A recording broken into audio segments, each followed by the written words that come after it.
சரிங்களா? நான் பார்த்தேன் சில பேருக்கு நடத்தாதது அதிகமாக தெரியும். நான் நடத்துனதுல ஒரு வருஷமோ ஒரு 2 வருஷமோ தான் இருந்தது. நான் நம்பர்ஸ் வச்சு நடத்தவே இல்லை இன்னும். ஆனால் எல்லாரும் ரொம்ப ஆர்வமாக நம்பர்ஸ் வச்சு தான் சொல்லிட்டு வந்திருக்கீங்க. எப்படி தெரியும்? அப்ப நான் கோடிங் நடத்த வேண்டாமா? முடிச்சுக்கலாமா? நம்பர்ஸ் வச்சு எல்லாம் செஞ்சுட்டீங்க. நான் ஏன் திருப்பி புதுசாக அதை நடத்த? அடுத்த டாபிக் போயிடலாம்ல. நாங்களாம் செய்யவே இல்லை சார். நீங்க நம்பர்ஸ் வச்சு தான் நம்பர்ஸ் வச்சு செஞ்சிருந்தீங்கல்ல. நிறைய பேர் என்கிட்ட காட்டினாங்க, உங்களை மட்டும் சொல்ல. நிறைய பேர் என்கிட்ட காட்டினாங்க நம்பர்ஸ் வச்சு தான் செஞ்சிருந்தாங்க. அதான் எப்படி தெரியும் கேட்குறேன்.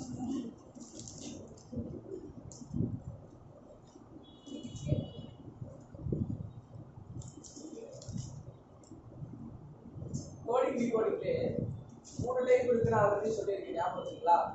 ஒன்று இன்டைரக்ட் கோடிங், அதான் அன்னைக்கு நம்ம பார்த்தோம். இன்னொன்று டைரக்ட் கோடிங், நேரடியா அந்த லெட்டருக்கு நீ கொடுத்துருக்க இந்த லெட்டர் மட்டும்தான் வரும் அப்படின்னு ஒன்று இருக்கு. சரிங்களா? ஒரு 2 வார்த்தை கொடுத்துருப்பாங்க. எப்படி அப்படி சொல்லலாம் அப்படின்னா, பேரண்ட் சில்ட்ரன் அப்படின்னு 2 வார்த்தை கொடுத்துருப்பாங்க. 2 வார்த்தைக்குமே கோட் பண்ணியிருப்பாங்க. சரிங்களா? பேரண்ட் அப்படிங்கிற வார்த்தைக்கும் கீழே கோட் கொடுத்துருப்பாங்க, சில்ட்ரன் அப்படிங்கிற வார்த்தைக்கும் கீழே கோட் கொடுத்துருப்பாங்க. கொடுத்துருக்கிறது டைரக்ட் கோடிங்கா இல்லையா அப்படின்னு நீங்க எப்ப கண்டுபிடிக்கலாம் அப்படின்னா, பேரண்ட் சில்ட்ரன் இது ரெண்டையுமே எதுனா ஒரு லெட்டராவது காமனா இருக்கும். சரியா? அந்த ஒரு லெட்டருக்கு இங்க என்ன வார்த்தை சொல்லியிருக்காங்க, இங்க என்ன லெட்டர் வந்திருக்கு, இங்க என்ன லெட்டர் வந்திருக்கு பாத்தீங்கன்னா ரெண்டுக்குமே ஒரே லெட்டர் தான் யூஸ் பண்ணிருப்பாங்க. நான் சொல்ற புரியுதுங்களா? இந்த क्वेश्चन எழுதுங்க, உங்களுக்கு இன்னும் ஈஸியா புரியும். அந்த क्वेश्चनே சொல்றேன். if in a code language if in a code language if in a code language parent is written as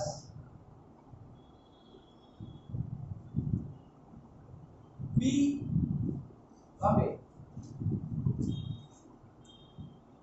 b d f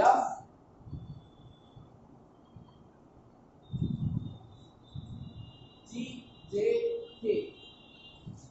Parent is written as b d f g j k. அதே மாதிரி and children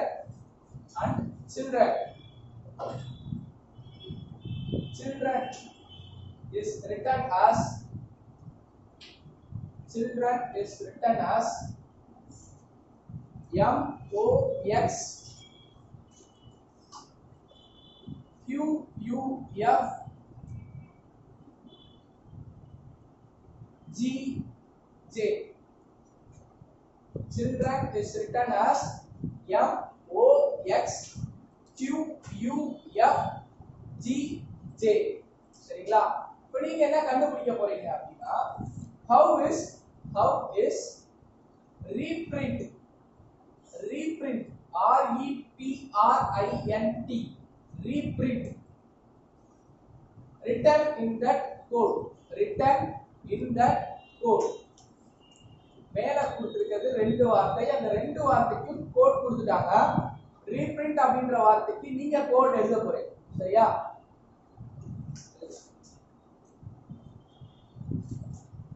எழுதிட்டீங்களா? சரியா?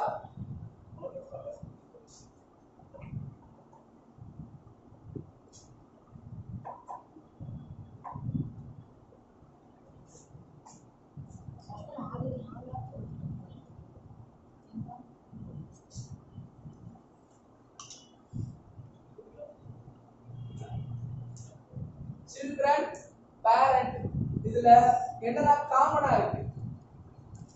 e காமனா இருக்கு, r காமனா இருக்கா, n காமனா இருக்கா? சரி, 3 லெட்டர் காமனா இருக்கு. அந்த 3 லெட்டர் மாதிரி இந்த 2ல 3 லெட்டர் ஏதாவது காமனா இருக்கா? சரி, இங்க f இருக்கு, இங்க f இருக்கு, இங்க g இருக்கு, இங்க g இருக்கு, j இருக்கு, இங்க j இருக்கு. என்ன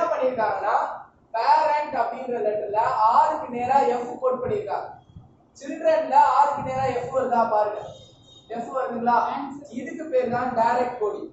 சரியா? ரீபிரிண்ட் அப்படின்ற வார்த்தை எழுதி பாருங்களேன். FGBFXJK.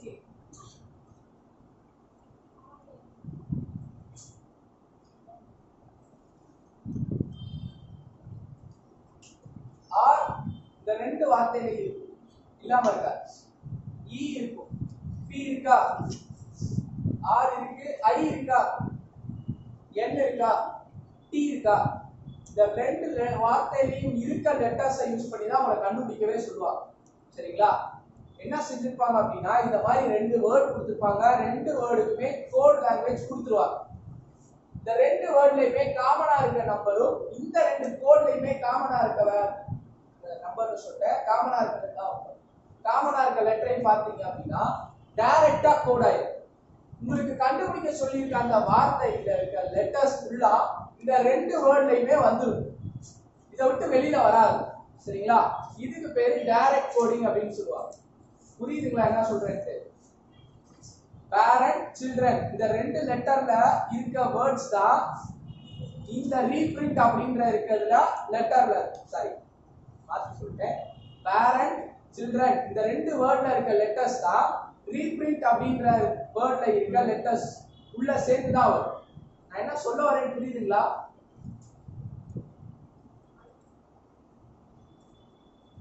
இந்த ஆர் இந்த ரெண்டுல எங்கேயாவது இருக்கும், அதே மாதிரி இந்த இ இந்த ரெண்டுல எங்கேயாவது கண்டிப்பா இருக்கும். ஏன்னா இதுக்கு வெளியில போய் கண்டுபிடிக்க முடியாது, இதுக்கு அவங்க லாஜிக்லாம் யூஸ் பண்ணல, டைரக்டா அவங்க எழுதியே கொடுத்துட்டாங்க, அதை வச்சு நீங்க எழுத போறீங்க, அவ்வளவுதான், வேற ஒண்ணுமே கிடையாது. இதே மாதிரி வேற என்ன மாதிரி கொடுப்பாங்க அப்படின்னா, if E is represented as M, F is represented as E, இந்த மாதிரி டைரக்டா கொடுப்பாங்க. அப்படி இருந்துச்சுன்னா நீங்க அதை வச்சு சேர்த்து எழுத வேண்டியது. சரிங்களா? டைரக்ட் கோடிங் ரொம்ப ஈஸியா தான் இருக்கும், இதுதான் அப்படின்னு அவங்களே சொல்லிடுவாங்க. ஆனா இந்த மாதிரி கேட்டாங்கன்னா இது டைரக்ட் கோடிங் தான் இல்லையா அப்படின்றத நீங்க தான் கண்டுபிடிக்கிற மாதிரி. சரியா? இந்த டைரக்ட் கோடிங்கா இல்லையா அப்படின்னு எப்படி கண்டுபிடிப்பீங்க அப்படின்னா, இந்த மாதிரி ரெண்டு வார்த்தை கொடுத்துருப்பாங்க, கீழே கொடுத்துருக்க லெட்டர்ஸ் அந்த ரெண்டு வார்த்தையில கண்டிப்பா வரும். சரியா? இன்னொன்னு என்ன செய்யலாம் அப்படின்னா, இந்த ரெண்டு வார்த்தையிலுமே இருக்க காமனான லெட்டர்ஸ் கரெக்டா இங்கேயும் காமனான லெட்டர்ஸால கோட் ஆயிடும். இதை வச்சு இந்த டைரக்ட் கோடிங்கா இல்லையான்னு கண்டுபிடிக்கலாம். இன்னொன்னு அவங்களே டைரக்ட் கோடிங் மாதிரி கொடுத்துருவாங்க. if E is represented as M, M is represented as O, அந்த மாதிரி அவங்களே டைரக்டா கொடுத்துருவாங்க. இந்த மாதிரி எல்லாம் கொடுத்தாங்கன்னா அது டைரக்ட் கோடிங். இதுவே இந்த மாதிரி பேரண்ட்க்கு கொடுத்து அதுக்கு பக்கத்துல நம்பர்ஸ் கொடுத்தாங்கன்னா அது நியூமெரிக்கல் கோட், வேற ஒரு வித்தியாசமும் கிடையாது. நம்பர்ஸ் எப்படி கொடுப்பாங்க அப்படின்னா, நீங்க எல்லாரும் நினைக்கலாம் ஏபிசிடிக்கு 1 2 போட்டு கரெக்டா இப்ப பி எத்தனாவது லெட்டர் வருதோ அந்த நம்பர் தான் அவங்க கொடுப்பாங்க அப்படின்னு நினைக்கலாம். அப்படி கொடுக்கணும்னு அவசியம் கிடையாது. சரியா? நம்பர்ஸ் கோடிங்ல லாஜிக் யூஸ் பண்ணுவாங்க. சரிங்களா? சரி, இதை மட்டும் இப்ப இன்னொரு சம் சொல்றேன், அந்த சம் இருக்குன்னா உங்களுக்கு இன்னும் கொஞ்சம் ஈஸியா புரியும். if in a certain code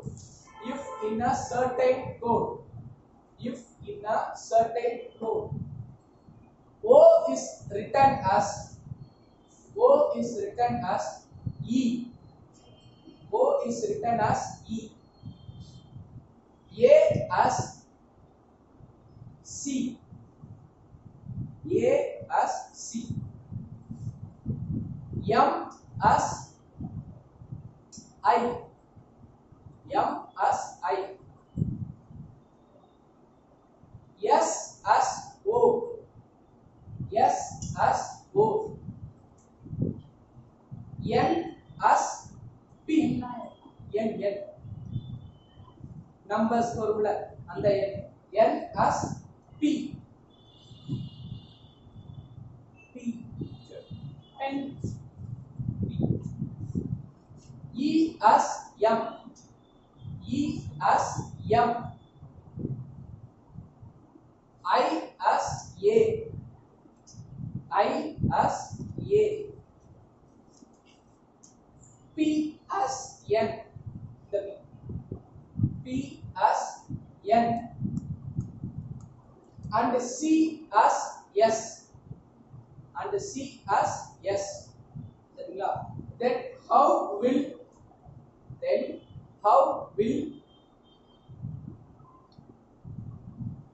companies, COMPANIES,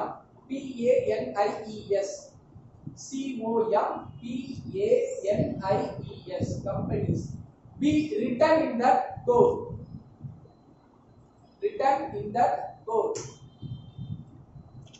இந்த क्वेश्चனை பார்த்தோனே சொல்லிடலாமா? அவங்களே டைரக்டா கொடுத்துட்டாங்க.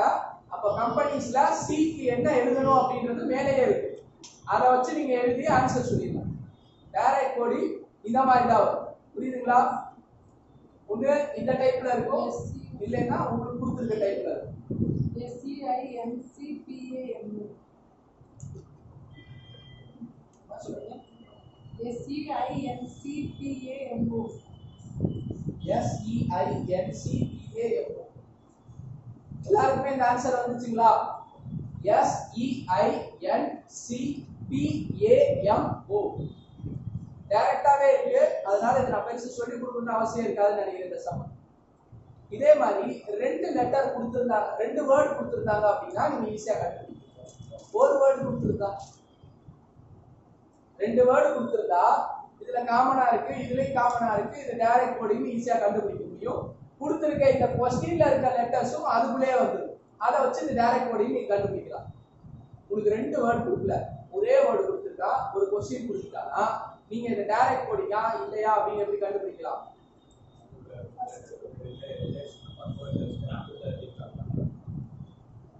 அது வந்து நேரா ஏற்கனவே சொன்ன அந்த பழைய கோடிங் பேருல ஒரே வேர்ட்லயும் டைரக்ட் கோடிங் வர்றதுக்கு வாய்ப்பு நிறைய இருக்கு. அந்த கேட்ட வேர்ட் இதுக்குள்ள இருந்தே அவ்வளவுதான். அப்படிதான் சொல்றீங்களா? நான் என்ன நினைச்சேன், ரெண்டா பிரிச்சுன்னு சொன்னீங்களா? நான் அப்படி யோசிச்சேன். இங்க என்ன வார்த்தை இருக்குன்னா, எர்த் அப்படின்ற வார்த்தைய எப்படி கோட் பண்ணிருக்கேன் நான் சும்மா சொல்றேன், நீங்க எழுதுங்க. உங்களால கண்டுபிடிக்க முடியுதா மட்டும் பாருங்க. क्वेश्चन எழுத வேண்டாம், சும்மா வேர்டா மட்டும் எழுது. Earth, EARTH, earth. அதை எப்படி கோட் பண்ணிருக்காங்க அப்படின்னா Q P P M Q P M Z Z S. சரியா? இப்போ நீங்க கண்டுபிடிக்க போற வார்த்தை ஹார்ட், HEART, HEART. எர்த் அப்படின்ற லெட்டர்ஸ அப்படியே சுத்தி இங்க ஹார்ட் அப்படின்னு கொடுத்துருக்காங்க, அவ்வளவுதான். சரிங்களா? இதுவும் டைரக்ட் கோடிங். டைரக்ட் கோடிங் வந்தா இது மட்டும் தான் வரும், இத விட்டு வெளியே வராது. கோடிங் டிகோடிங் உண்மையிலேயே ரொம்ப ஈஸியான சாப்டர். ரிவர்ஸ்ல ஆமா கிட்டத்தட்ட, ஆனா அப்படியே ரிவர்ஸ்ல வந்து மட்டும் வேணும், அப்படியே ரிவர்ஸ்ல வராது.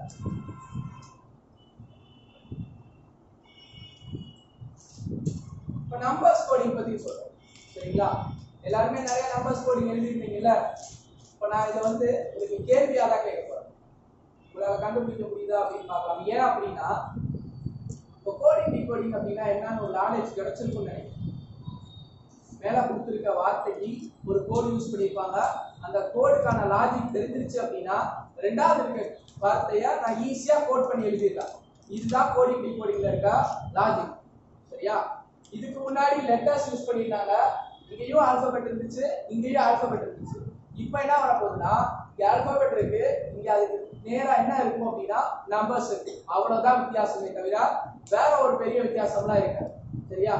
நான் நம்பர் கோடிங்ல क्वेश्चन சொல்றேன், எழுதிங்க. மெஷின், MECHINE, மெஷின்,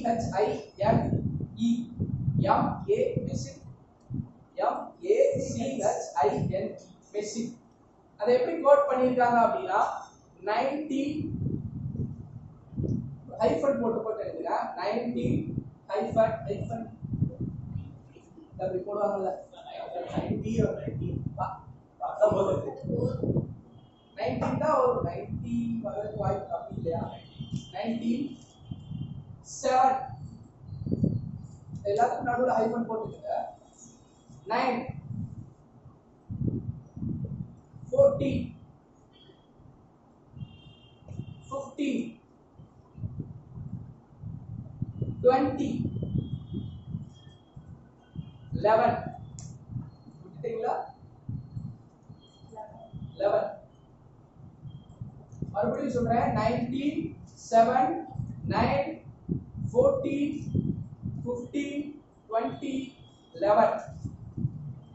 இப்ப நீங்க கண்டுபிடிக்க வேண்டிய வார்த்தை danger, DANGER, danger, DANGER, danger.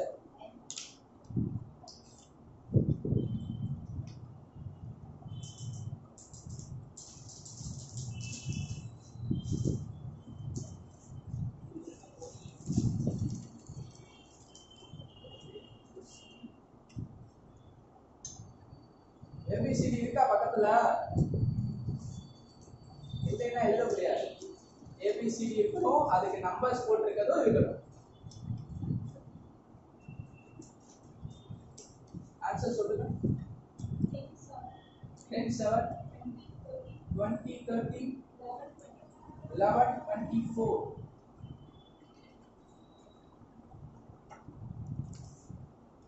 என்ன லாஜிக் யூஸ் பண்ணிருக்காங்க அப்படின்றத நான் கேட்க சொல்றேன்.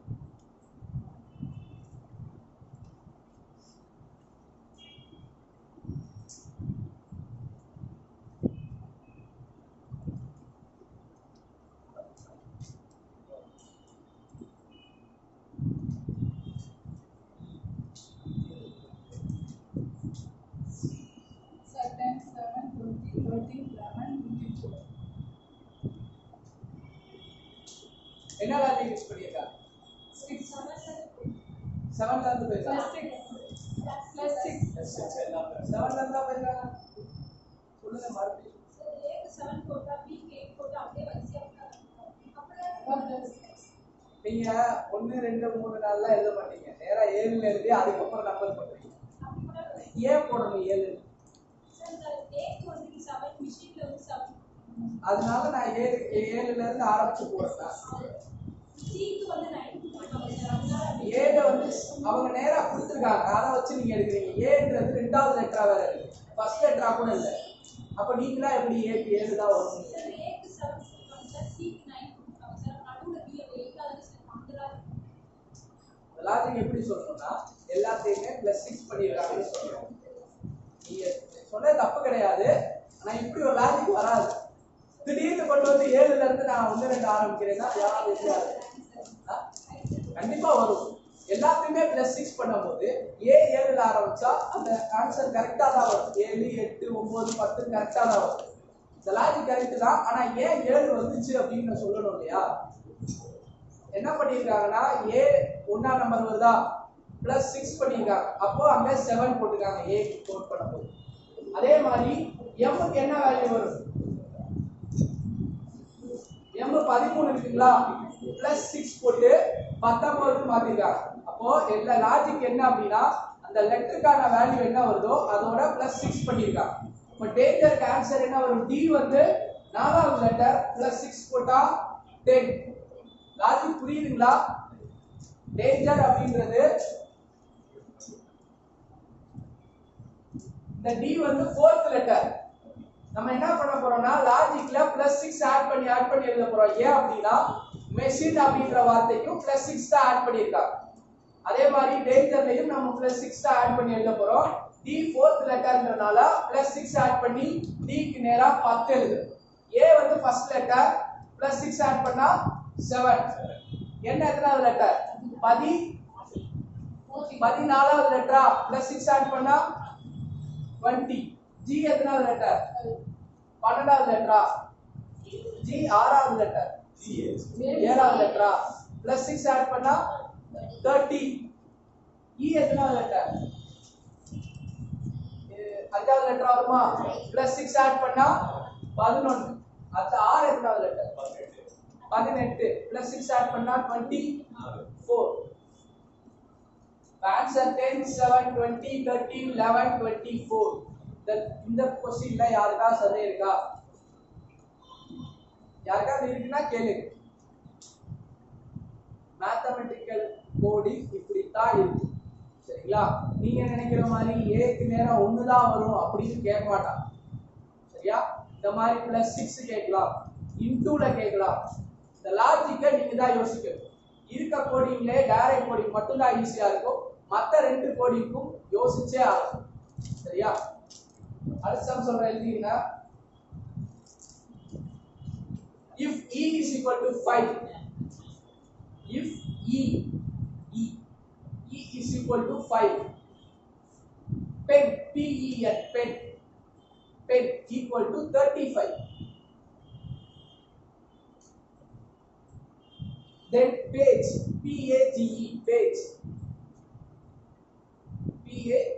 page equal to question mark. கண்டுபிடிங்க பாப்போம்.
டைரக்டா அந்த நம்பர்ஸே யூஸ் பண்ணிருக்காங்க. e is equal to 5 அப்படினு உங்களுக்கு ஒரு ஹிண்ட் வேற கொடுத்துட்டாங்க.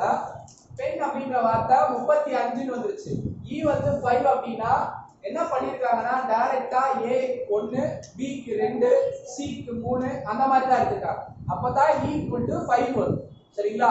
அப்போ p எத்தனாவது இடம்னு பாத்தீங்கன்னா 16வது இடம். 16 plus 5 plus n வந்து 14th place. 16 plus 5 plus 14 35. அவங்க கொடுத்திருக்கிறதும் அதான் கொடுத்திருக்காங்க. இப்போ நான் என்ன பண்ண போறேன்னா எல்லாத்துக்கும் நேரடியா அதனுடைய வேல்யூ எழுத போறேன். p 16 a 1 g 7 e வந்து 5 ஆட் பண்ணே அப்படினா 29. புரியுதுங்களா? லாஸ்டா கோடிங்ல ஒரே ஒரு சம் மட்டும் பாத்துக்கலாம். அதுக்கு அப்புறம் நம்ம வேற டாபிக் போயிடலாம். Red red is coded as 6720. சேர்க்கிறது ஹைபன்லாம் போட வேண்டாம். 6720. red is coded as 6720. நீங்க green அத கோட் பண்ண போறீங்க. how is green? g r e e n green coded. how is green coded?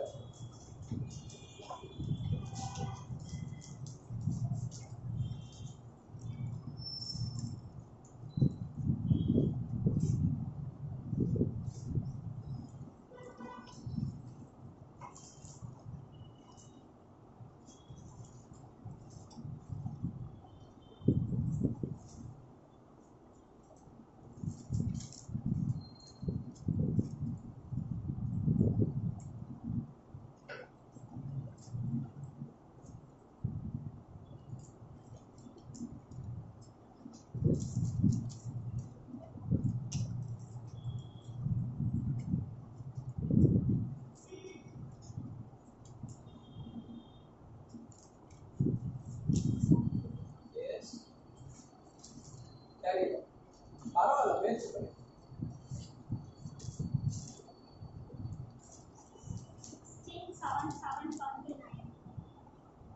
167729. 167729. GREEN 29. தனித்தனியா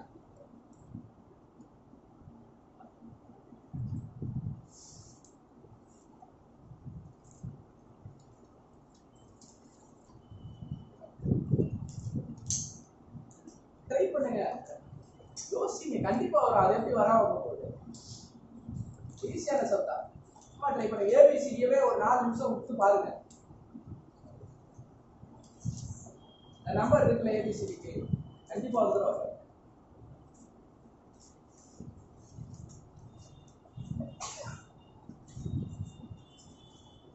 எழுதுங்க.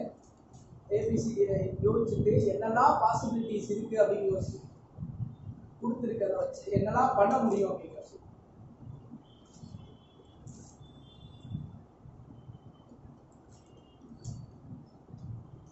எந்த தப்பு விட்டீங்கன்னு கண்டுபிடிச்சிட்டீங்களா? தப்பா சார்? தப்பு அப்படி இப்படித்தான் மாட்டாங்க இல்லையா? வேற மாதிரி தான் இருக்குண்ணா.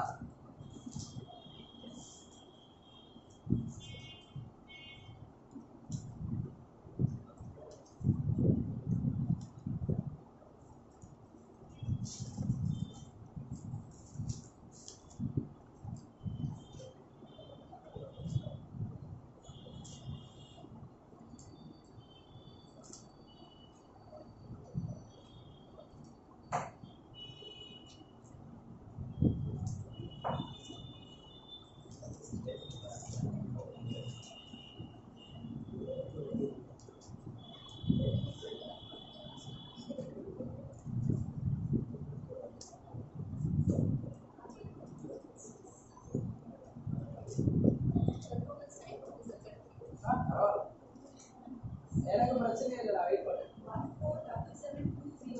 1477209 14 7 7 20 9 எப்படி வரும்?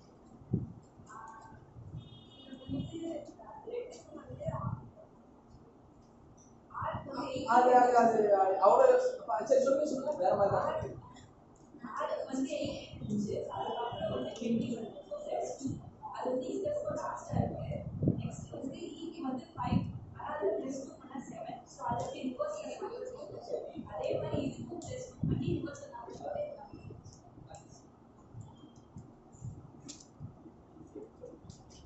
அப்படிதான் பாத்தியா? உங்களுக்கு வந்துச்சா?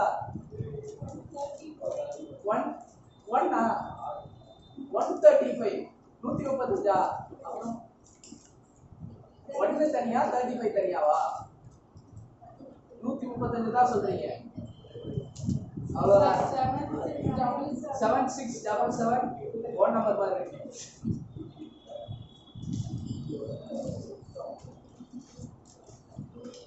செக் பண்ணு.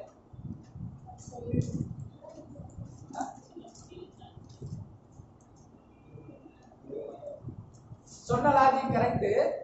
ஆனா அது 14 இல்ல 16 தான். நீ சொன்னது கரெக்ட் தான். நான் தப்புன்னு சொன்னோனே மறுபடியும் செக் பண்ண பார்த்தியா? உனக்கே அதுல நம்பிக்கை இல்ல, தப்பு தான் செஞ்சது போல திருப்பி போயிட்டேன். ஆன்சர் 1677209. என்ன பண்ணிருக்காங்க அப்படின்னா ரெட் ஆருக்கு என்ன நம்பர்ஸ் வந்திருக்கு? ஏபிசிடில 18 வந்திருக்கா, ஈக்கு 5 வந்திருக்கும், டிக்கு 4 வந்திருக்கும். என்ன கொடுத்திருக்காங்க? 6720 கொடுத்திருக்காங்க. இவங்க அப்படியே என்ன பண்ணிருக்காங்க? அதை திருப்பிட்டா இது என்ன வேல்யூ எப்படி வரும்? 4 5 18 நிக்குமா? எல்லாத்தையுமே +2 பண்ணிருக்காங்க. நீங்க அதே மாதிரி என்ன பண்ண போறீங்கன்னா இதுக்கு என்னெல்லாம் வேல்யூ வருதோ அந்த வேல்யூவை எடுத்துட்டு இப்ப ஜிக்கு என்ன வேல்யூ வரும்? 7 வருமா? 7 ஆருக்கு 18 ஈக்கு 5 தான் வரும், எண்ணுக்கு 14 வரும். இது அப்படியே ரிவர்ஸ்ல எழுதுனீங்கன்னா 14 5 5 18 7. இப்போ என்ன பண்ணணும்? எல்லாத்தையுமே 2 ஆட் பண்ணணும். 2 ஆட் பண்ணீங்கன்னா 16 7 7 209. அப்ப இதுக்கான ஆன்சர் 14 7 7 20 9. புரியுதுங்களா? இந்த லாஜிக் கஷ்டமா இருந்ததா என்ன? ரொம்ப நேரமா யோசிச்சீங்களே.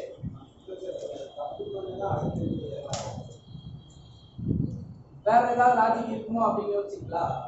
வேற எந்த லாஜிக்குமே வரலையா? இந்த சமுக்கு இதுதான் லாஜிக். நீங்க செஞ்சது கரெக்ட் தான், நான் வேணும்னே தான் தப்புன்னு சொல்றேன். இப்ப இந்த சம புரியுதுங்களா? மேத்தமெட்டிக்கல் கோடிங் புரியுதுங்களா? நான் நீங்க ஈஸியா செஞ்சிருவீங்க அப்படின்னு நினைச்சுதான் லாஸ்ட் சம் அப்படின்னு சொன்னேன். நீங்க கொஞ்சம் சிரமப்பட்டதை பார்த்ததுனால இன்னும் 2 சம் செஞ்சுட்டே போயிடும். சரியா?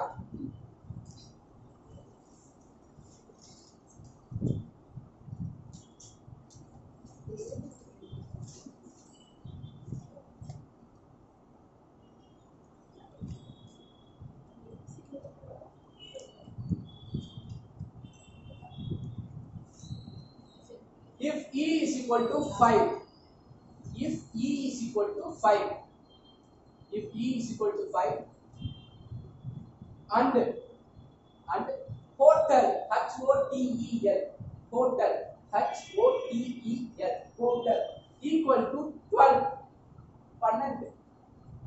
12. How will you code lamp LAMP lamp? How will you code lamp LAMP lamp? சற்று தனித்தனியா யோசிக்காதீங்க, பக்கத்துல பேசுறாரு.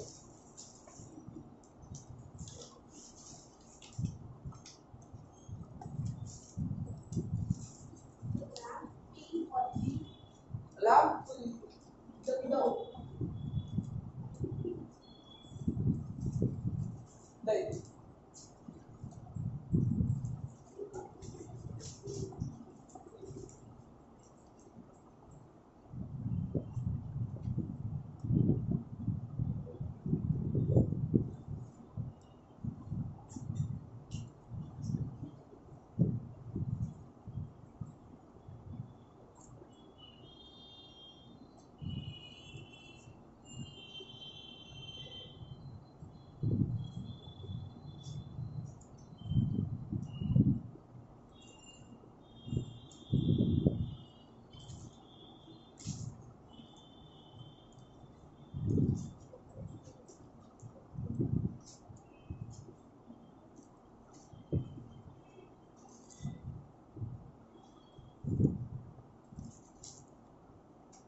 நான் சொல்றது கேளுங்க, உங்கள்கிட்ட சொல்றது 10.5 0.5 ஆன்சர் இருக்கு.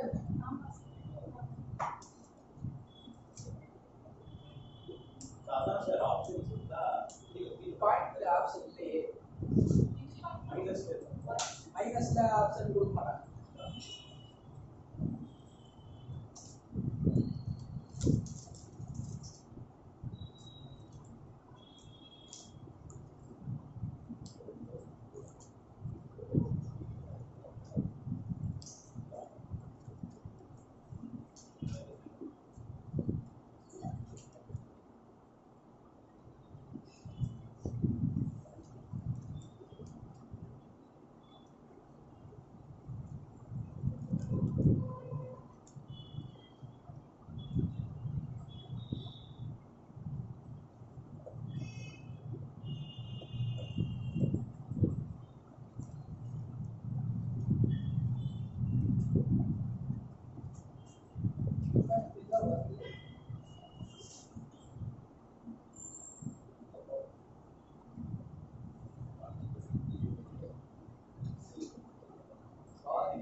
கொஞ்சம் கனெக்ட் பண்ணி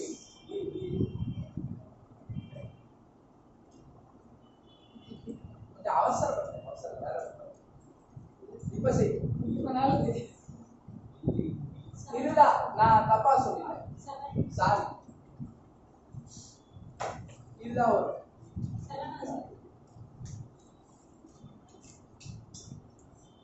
ஓ அந்த பீனால தான் ஆன்சர் வரலையா? 11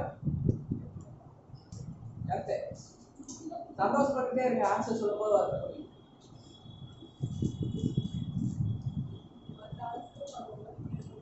யோசிங்க, மறுபடியும் யோசிங்க. இந்த சம்ல என்ன இருக்கு, என்ன லாஜிக் வந்திருக்கு. ஒவ்வொரு லெட்டருக்கும் தனித்தனியா எழுதிருக்கீங்களா? நம்பர் எழுதிருக்கீங்களா? என்ன நம்பர் வந்துச்சு? ஹச்சுக்கு என்ன வந்துச்சு? ஓக்கு இதுக்கு 12. எல்லாத்தையும் கூட்டினா என்ன வருது? 60 வருதா? இந்த மொத்தம் 5 லெட்டர் இருக்கா? 60 டிவைடட் பை 5 12. இப்ப கீழே என்னலாம் இருக்கு? 12, 1, 13, 2 இது எல்லாத்தையும் கூட்டினா என்ன வரும்? 28 வருமா? இங்க 4 லெட்டர் இருக்கா? டிவைடட் பை 4 போட்டா அவ்வளவு. அங்க எனக்கு 10 நான் இந்த பீடா வருமோ அப்படின்னு யோசிக்கல. 10.5 வந்ததுக்கு அப்புறம் தான் யோசிச்சேன். இந்த பீடா வரும். நான் தப்பா சொல்லிட்டேன் क्वेश्चनல. ஆன்சர் 7 தான். லாஜிக் புரியுதுங்களா? இதே மாதிரி வேற ஏதாவது கொஞ்சம் கொடூரமா இருக்க சமாதானம்.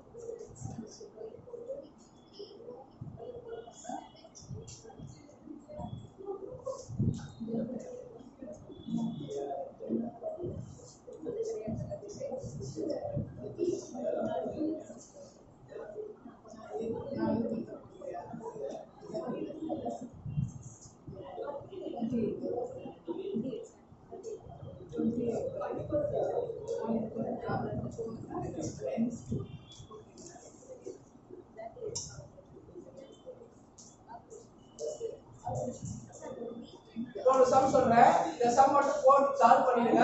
இந்த டாபிக்கே இழுத்து முடியலாம். சரியா?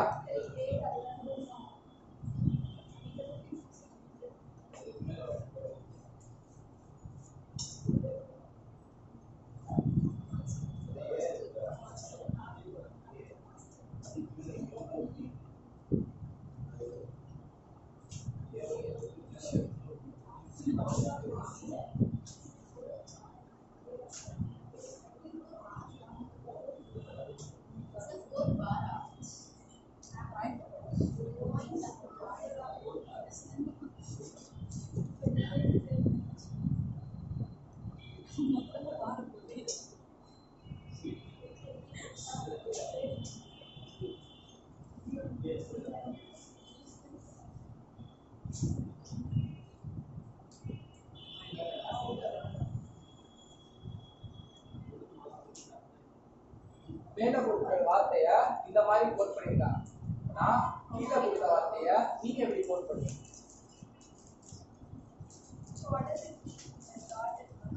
அதே நான் சொல்ல மாட்டேன் சார். இவ்வளவுதான் கொடுப்பா. கண்டுபிடிங்க. இல்ல இந்த இடத்துல பார் எதையுமே டினோட் பண்ணாது. ஒரே தான் அதுக்காக சும்மா தான் பண்ணாங்க. ஒரு லாஜிக் இருக்கும். ஏதாவது ஒண்ணு இருக்கும். இந்த நம்பர் வச்சு யோசிச்சு பாருங்க. தேவையில்லாம எவனா அந்த இடத்துல போட்டு வருவாங்க. இந்த நம்பர் இருக்குல்ல, இந்த நம்பர் தான் நீங்க உங்க நோட்ல எழுதிட்டீங்கல்ல, அதை வச்சு கொஞ்சம் யோசிச்சு பாருங்க. இங்க திருப்பி பாருங்க. எனக்காக நான் எழுதுனேன். அழிச்சுக்க அப்போ.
7 bar, 6 bar, 4 bar, 4, 5, 9 bar.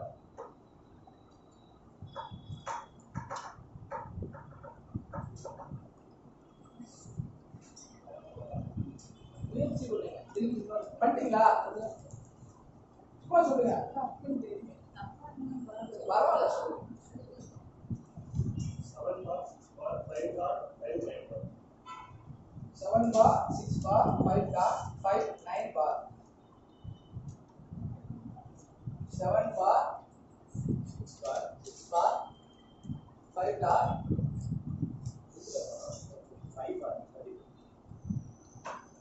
5 bar, 7 bar, 6 bar, 5 bar, 4, 5, 9 bar. அதுக்குள்ள நான் கரெக்ட் பண்ண தெரியலையே. தமிழ் சொன்னது கரெக்ட் நான் சொல்லவே இல்லையே. அதே அப்படியே திருப்பி சொல்றீங்க. இல்ல சார், நான் போன முறை சொன்னது அது correct. 7 bar, 6 bar, 5 bar, 4, 5, 9 bar. இதே நான் சொன்னேன். டாட் சொன்னா நீங்க பார் சொல்றீங்க. இப்போ பாருங்க. அதான் நானும் சொல்றேன். அவன் டாட் சொல்றான், நீங்க பார் சொல்றீங்க.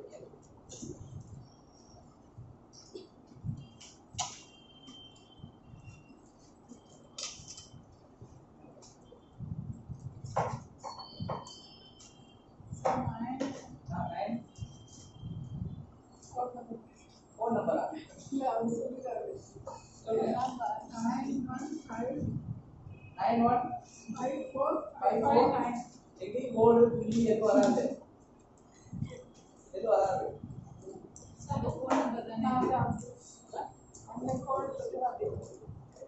ஓ, இங்க கோடு இருக்கிறதுனால இந்த முதல் லெட்டர் கோடு வரும். இங்க புள்ளி இருக்கிறதுனால அந்த புள்ளி வரும். 7 dot, 7 டாட் 6 bar, 6 பார் 5 dot, 5 dot 4, 5, 9 bar. 6, 5 dot, 5 dot, 5, 9 dot. திருப்பி சொல்லுங்க. 7 dot, 6, मेरा dot, 5, मेरा dot, 5, last 9, 9 dot.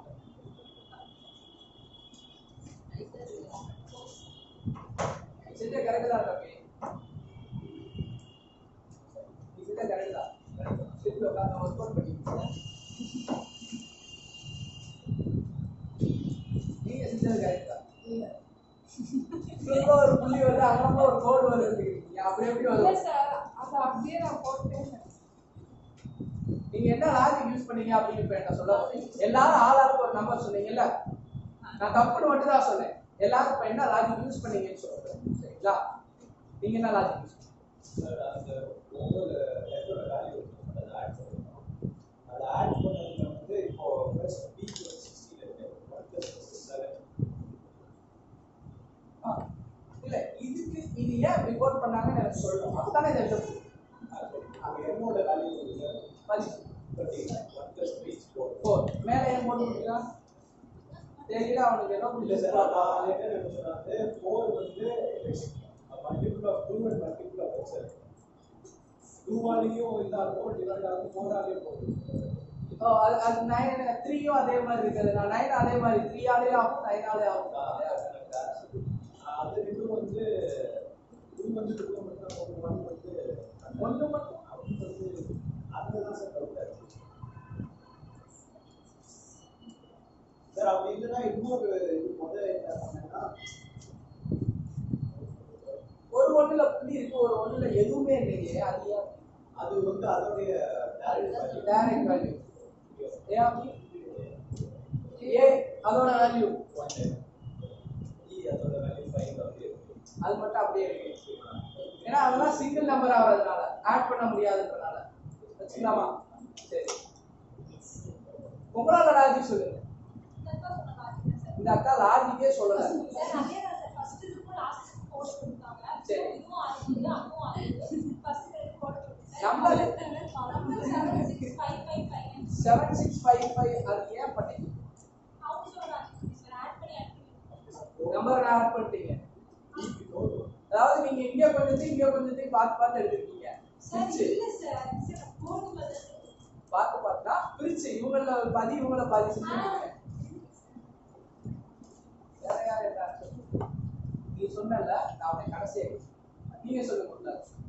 நம்பர் மட்டும் சொல்லுங்க எனக்கு. அதை அடிச்சா பரவாயில்லைங்க, கோடு போட்டது நான் கேட்கல. இந்த நம்பர் எப்படி வந்துச்சு அதை மட்டும் சொல்லுங்க. 9 1 சொன்னீங்கல்ல, அந்த நம்பர் எப்படி இருக்கு? சும்மா சொல்லுங்க, யாரும் சொல்லுங்க. யார் சொல்லுவாங்க? அவங்க 2 பேர் சொல்றது தப்புதான், ஆனா அவங்க சொன்னாங்க இல்லையா, அதுதான் வேணும். சும்மா சொல்லுங்க. வேற யாராவது செஞ்சிருக்கீங்களா? சொல்லு. நம்ம வேல்யூ சொல்லு. 7 பார் 5 பார் 4 பார் 5 பார் ஒரு சரிதா.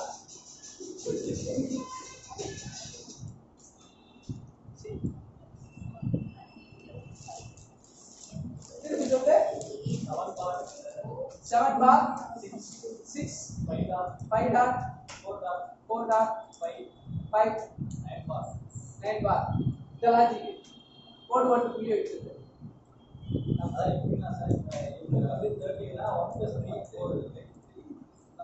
1 + 3 4 இந்த லாஜிக் எல்லாருமே யூஸ் பண்ணிருக்கீங்க. நீங்களே என்ன பண்ணிருக்கீங்க, இவங்கள மாதிரி யூஸ் பண்ணிருக்கீங்கல, அவங்க எல்லாத்தையும் ஆட் பண்ண மாதிரி அவங்ககிட்ட இருந்து எடுத்துட்டீங்க. கோட் போட்டு புரிய வைக்கிறது இவங்ககிட்ட இருந்து எடுத்துட்டீங்க. வேற என்ன லாஜிக் இருக்கா? சார் அதே மாதிரி எஸ் ஓட வேல்யூ வந்து 19 1 + 9 0 1 + 9 10 தான்.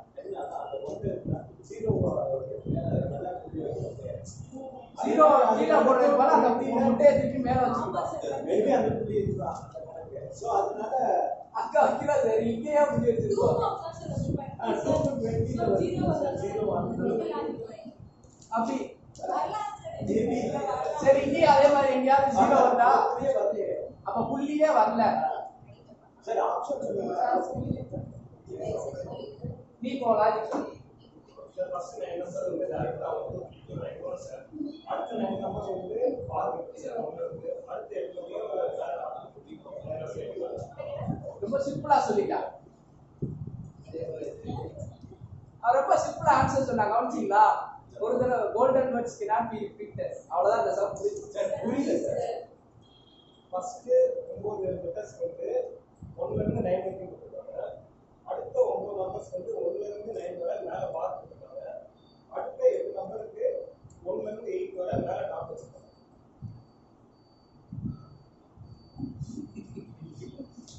முத 9 நம்பரை அப்படியே எழுதிருக்காங்க. அடுத்து இருக்க 9 நம்பரை பார் போட்டு எழுதிருக்காங்க. அடுத்து இருக்க 9 நம்பரை டாட் வச்சு எழுதிருக்காங்க. இதுதான் கம்பியோட கான்செப்ட். இதுல நம்பர் எப்படி கொடுக்கணும்? நம்பர்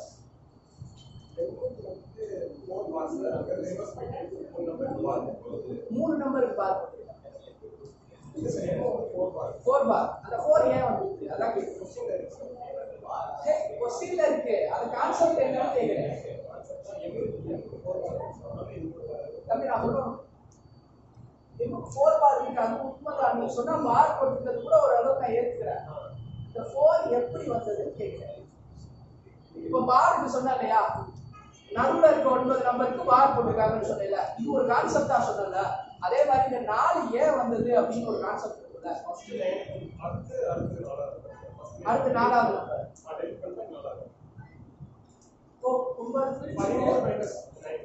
சார் அப்படி பார்த்தா கடைசி வந்து 9 வரை 8 தான் வரும். அப்படியா?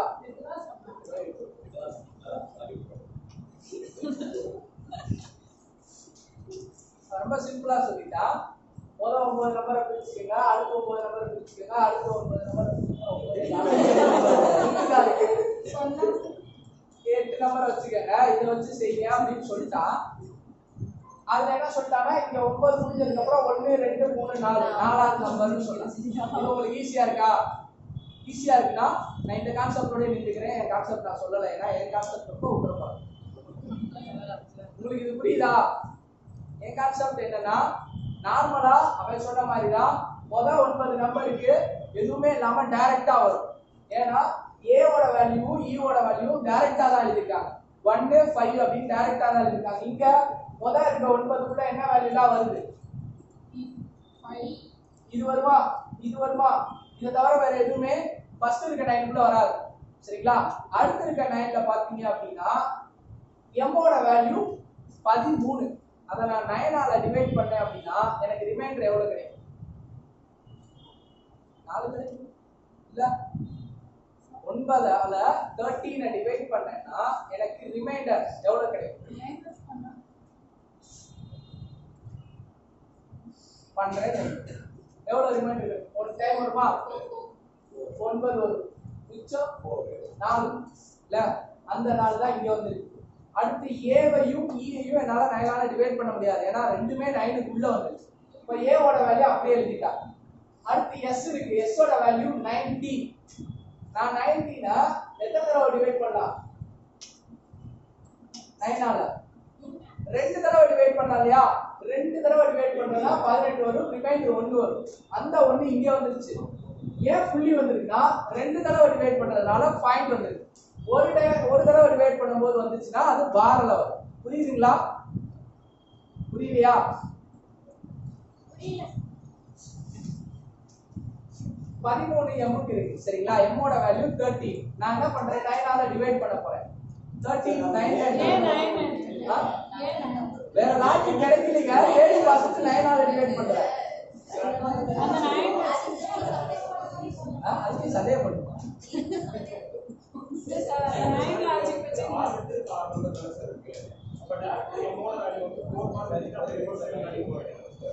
புரியல. நீ சொன்ன கான்செப்ட் கரெக்ட் தான். நான் தப்புன்னு சொல்லல தம்பி. நான் என்ன சொன்னேன்? உன் கான்செப்டே நீங்க நின்றுக்கிறீங்கன்னா அதுலயே நின்றுக்கங்க. நான் சொல்றது கஷ்டமா இருக்கும்னு சொல்லிட்டு தான் ஆரம்பிச்சேன். அவன் சொன்னது தப்புன்னு நான் சொல்லல. அவன் சொன்னது வேற ஒரு கான்செப்ட், நான் சொல்றது வேற ஒரு கான்செப்ட். சரிங்களா? உங்களுக்கு எது ஈஸியா இருக்கோ அதை நீங்க எடுத்துக்கலாம். ஏன்னா எனக்கு தேவை ஆன்சர், கான்செப்ட். சரியா?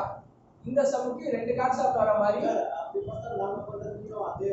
நீங்க பண்ணதுல அதே வேல்யூ வரல. பாரும் ஸ்பீ மாறும்ல. அதை மட்டும் விட்டோம்னா ஆன்சர் தப்பாயிடும். ஃபர்ஸ்ட் இருக்க 13 9ஆல டிவைட் பண்றேன் அப்படின்னா எனக்கு ரிமைண்டர் 4 கிடைக்கும். அந்த 4 தான் இங்க யூஸ் பண்ணிருக்காங்க. சரிங்களா? ரெண்டாவது ஏ வந்து 9ஆல டிவைட் பண்ண முடியாது. ஏன் அப்படின்னா அது 9க்குள்ள இருக்கு. இப்போ ஏ ஓட வேல்யூ டைரக்டா 1னே வந்துருச்சு. அடுத்து எஸ் இருக்கு. எஸ் வந்து 90. அத நான் 9ஆல டிவைட் பண்ணா 2 டைம்ஸ் வரும். 18 ரிமைண்டர் 1 வருது. அந்த ரிமைண்டர் தான் யூஸ் பண்றோம். அதுல மாற்றம் கிடையாது. என்னெல்லாம் ரிமைண்டர் வருதோ அந்த ரிமைண்டர் தான் யூஸ் பண்றோம். இங்க 19 வரும். பேலன்ஸ் 1 இருக்கும். அந்த ரிமைண்டர் யூஸ் பண்றேன். இங்க ஏன் பார் போட்டிருக்கேன்னா நான் 1 டைம்ஸ் வருதுங்க. 9 இங்க ஏன் டாட் போட்டிருக்கேன்னா 2 டைம்ஸ் வரும். அடுத்து இருக்க டி பாத்தீங்கன்னா 20. அதுவும் 2 டைம்ஸ் வரும். ரிமைண்டர் 2 வரும். 2 இருக்கு, டாட் போட்டிருக்கேன். அடுத்து இ இருக்கு. அது டைரக்டாவே வரும். ஏன்னா அது 9க்குள்ளே வரும். அடுத்து ஆர். ஆரோட வேல்யூ 18. நார்மலா 2 டைம்ஸ் பண்ணுவோம். என்ன ஒரு ரிமைண்டர் 0 வரும். இந்த இடத்துல 0 எழுத முடியாத காரணத்தினால 1 டைம் பண்ணி ரிமைண்டர் 9 வச்சுக்கிறாங்க. சரிங்களா? ஒரு தடவை பண்ணிட்டு ரிமைண்டர் 9 வச்சுட்டு ஒரு தடவை பண்ணதுனால மேல பார் போட்டுட்டாங்க. அந்த கான்செப்ட் கரெக்டா வந்துச்சா? உங்க இஷ்டத்துக்குலாம் 9ஆல போடக்கூடாது சார் அப்படின்னு கேள்வி கேட்காதீங்க. மேல கோட் வந்திருக்கு. அந்த கான்செப்டும் கரெக்டா இருக்கு. சரிங்களா? இது புரியுதா? ஆன்சர் சொல்லவே இல்லை. பண்ணிட்டு சொல்லவா? பீக்கு என்ன வேல்யூ வருது? 14 வருதுங்களா? அது 9ல எத்தனை தடவை வரும்? ஒரு தடவை தான் வரும். அப்போ ரிமைண்டர் எத்தனை வரும்? எத்தனை வரும்? 7 வருமா? 1 டைம் வரதுனால மேல ஒரு பார் போடும். அடுத்து ஓ வந்து 15. ரிமைண்டர் எத்தனை வரும்? 6 வருமா? அங்கேயும் ஒரு தடவை வரதுனால மேல ஒரு பார் போடும். அடுத்து W. W வந்து 22 அப்படின்னு 23. 23னா 2 டைம்ஸ் வரும். ரிமைண்டர் எவ்வளவு வரும்? 18க்கு அப்புறம் 5 வருமா? 5 மேல 2 டைம்ஸ் பண்ணதுனால டாட். அடுத்து D வந்து டைரக்ட் வேல்யூ தான் வரும் 4. அடுத்து E வந்து 5 டைரக்ட் வேல்யூ. அடுத்து R வந்து 18. இதுக்கு முன்னாடியே அதை நம்ம செஞ்சிருக்கோம். 9ஆல பண்ணிட்டு ரிமைண்டர் பார்ல போட்டு. சரியா? புரியுதுங்களா?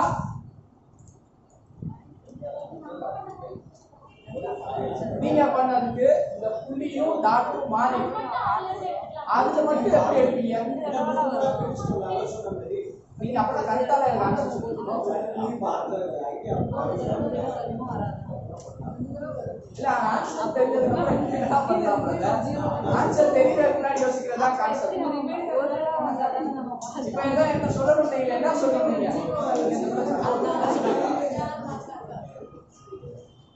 ஏதோ சொல்றீங்க நீங்க நீங்க சொல்லிட்டீங்க ஆன்சர் பண்ணி சரி இப்ப புரியுதுங்களா? இந்த சம் புரியுதுங்களா?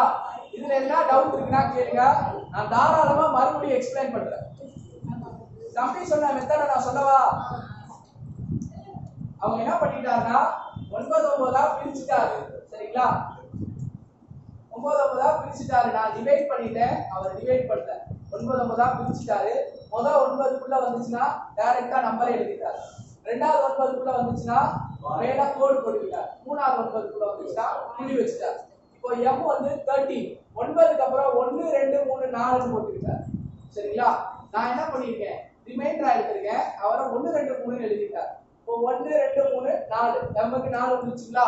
அடுத்து a வந்து முன்னாடியே வந்துருது, 1 டைரக்டா வந்துரும். s வந்து இந்த பக்கம் ஃபர்ஸ்ட் நம்பர் ஆ. சரிங்களா? திருப்பி இந்தல இருந்து 1 2 எழுதுனேனா s க்கு தான் 1 வரும். அதான் 1 போட்டாங்க. அடுத்து t க்கு 2 வரும். இந்த இடத்துல வரதுக்குலாம் மேல புள்ளி வரும். நான் ஆல்ரெடி சொல்லியிருக்கேன், இதுக்கு பார் வரும், இதுக்கு புள்ளி வரும். சரிங்களா? அப்படி பிரிச்சதுன்னா இங்க ரெண்டாவது வேல்யூ ஆகும். அதனால இங்க 2 வரும். அடுத்து e வந்து டைரக்டா வந்துரும். r வந்து இந்த இடத்துல இருக்கா, 1 2 போட்டனா இந்த இடத்துல 9 வருமா? 9 பார். சரிங்களா? அதே கான்செப்ட் இங்க எழுதிட்டீங்கன்னா இதே வேல்யூ வரும். புரியுதா?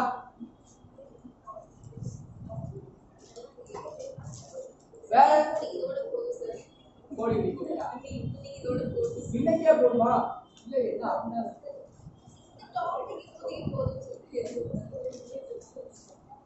வேற இருக்குது. சரி கோடிங் டிகோடிங் புரிஞ்சுதுங்களா? வேணாமா? கோடிங் டிகோடிங் புரிஞ்சுதுங்களா? இல்ல எனக்கு கஷ்டமா இருக்கு சார் அப்படின்னு யாராவது ஃபீல் பண்றீங்களா? இந்த சம விட்டுருங்க. கோடிங் டிகோடிங் மொத்தமா கேக்குறேன். கஷ்டமா இருக்கு சார் யாராவது ஃபீல் பண்றீங்களா? சரி இப்போ இந்த சம்மையை சேர்த்து சொல்லுங்க. கஷ்டமா இருக்கா? அப்பனா நான் வந்து என்ன பண்றேன்னா அடுத்து உங்களுக்கு டெஸ்ட் கேட்கும்போது இந்த மாதிரி சம்மா தேடி தேடி கேட்கிறேன். ட்ரை பண்ண ஈஸியா இருக்கு. சாதாரணமா சமம் கேட்கறது வேஸ்ட்ல. ஈஸியான சமம் கேட்டா அதை நீங்களே செஞ்சிருவீங்க அப்படின்னா அதை நீங்க ட்ரை பண்ண அவசியமே இல்லை. இந்த மாதிரி வித்தியாசமா இருக்க சமம் கேட்டா நீங்க ட்ரை பண்ணும்போது நிறைய யோசிப்பீங்க. அப்போ உங்களுக்கு நிறைய கான்செப்ட்ஸ்லாம் தோணும். சரியா? டெஸ்ட்னா போது வேற வழி கிடையாது. சார் வந்து முன்னாடி நின்று சொல்லி கொடுக்க மாட்டாருன்றது எல்லாருக்குமே தெரியும். அப்ப ஏதாவது ஒன்று செஞ்சு ஏதாவது ஒரு வேல்யூ எடுப்பீங்க. அதான் தேவைப்படும். சரியா? சரி கோடிங் போதுமா? வித்தியாசமா சொல்லவா? இதே மாதிரி வித்தியாசமா தேடவா?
If 123 stands for, if 123 stands for, if 123 stands for 987, 987. If 123 stands for 987, then 234 stands for 987. 234 stands for அல்பாபெட்டே வரலையே அப்படின்னு கேட்காதீங்க, எல்லாமே நியூமரிக். 123 stands for 986.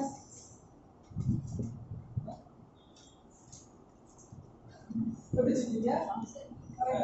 எப்படி செஞ்சீங்க? நான் 1 2 3 அப்படியே திருப்பி போட்டீங்க. அதே மாதிரி 2 3 4 நான் 8 7 4 அப்புறம் 6 யார் திருப்பி கொடுத்தது? 1 2 3 போட்டா 987 வருமா? திருப்பி போட்டாங்க ஓ சார் 1 2 3 இங்கிட்டு வந்தா 9 8 7. அப்ப 2 3 4 தான் இங்கிட்டு வந்தா 7 7 ஆறு. இந்த புக் கண்டுபிடிச்சவங்க கூட அது ஆன்சர் தெரியும். அவன் கூட கொஞ்சம் கஷ்டமான ஒரு மெத்தட் தான் போட்டிருக்கு. ஆனா கரெக்ட் தான் ஆன்சர். 8 7 6 தான்.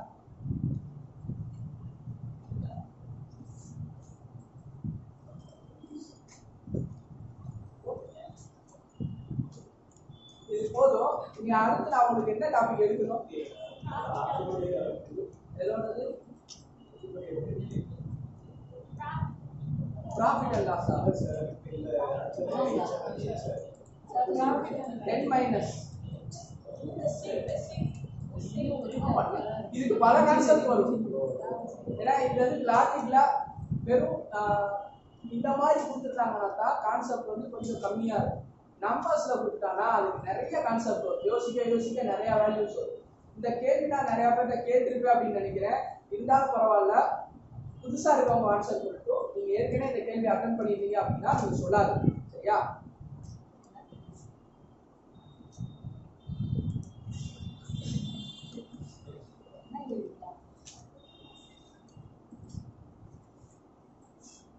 ஆட் மேன் அவுட் தெரியுமா?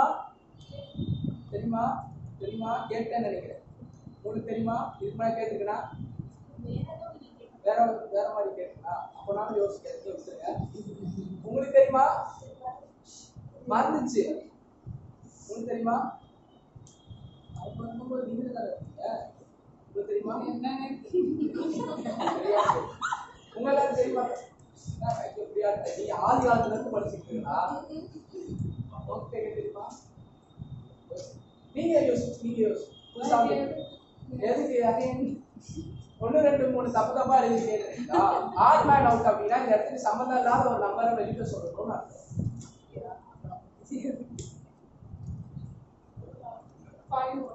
5 எப்படின்னு கேட்காதீங்க. வர கடைசியா தான் வரும். இவங்களா யோசிக்கணும் இல்லையா?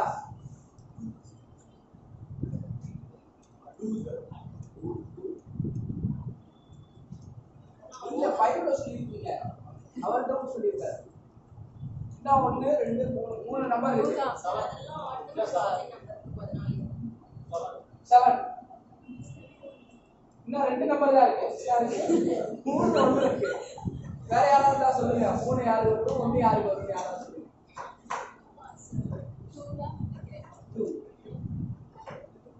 2 யோசிங்க. நான் சொல்லி கொடுக்குறேன். நான் சொல்லி கொடுத்துக்கிறேன்.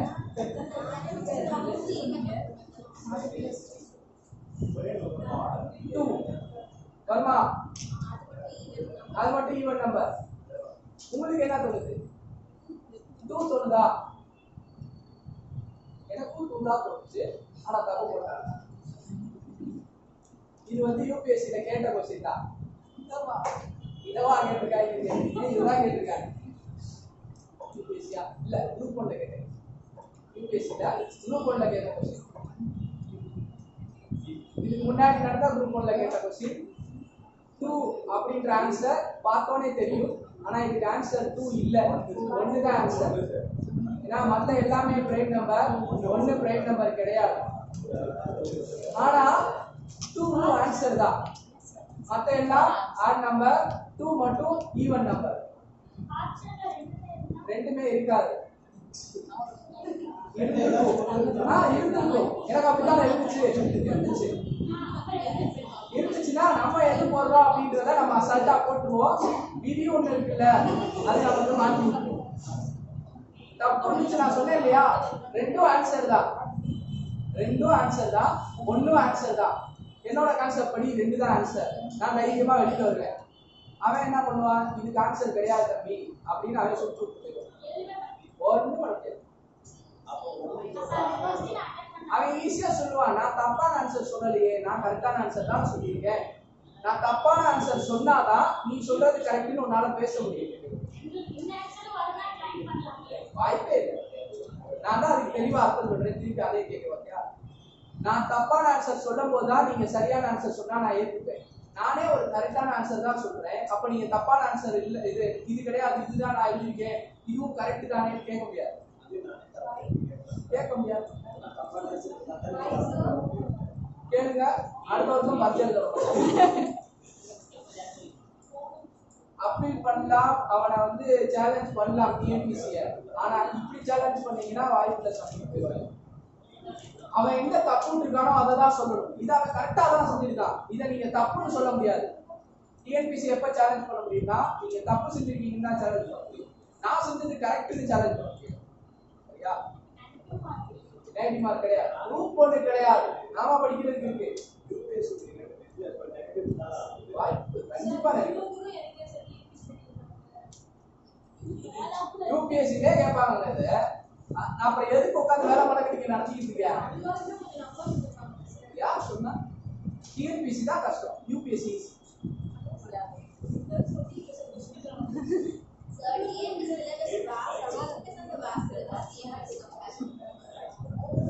டிஎன்பிசில எவ்வளவு படிக்கிறீங்க? டிஎன்பிசில எப்படிலாம் படிக்கிறீங்க? சார் தான் சொல்றீங்க. டிஎன்பிசில எல்லாத்தையும் மைண்ட்ல வச்சுக்கணும். யூபிஎஸ்சில அது அவசியமே இல்லை. டிஎன்பிசில எந்த வருஷம் நடந்துச்சு, எப்ப சண்டை போட்டா, கண்டுபிடிச்சிருவீங்களா? உட்காந்து வேணா ஒரு ப்ரிடிக்ஷன் போட்டு ப்ரிடிக்ஷன் ஒரு ஆபீஸ் வேணா போட்டு உட்காந்து எவ்வளவு ஃபேக்ட் இருக்கு தெரியுமா? எவ்வளவு அசால்ட்டா சொல்றீங்க, இதுலதான் கேட்பான்னு எனக்கு தெரியும் சார்.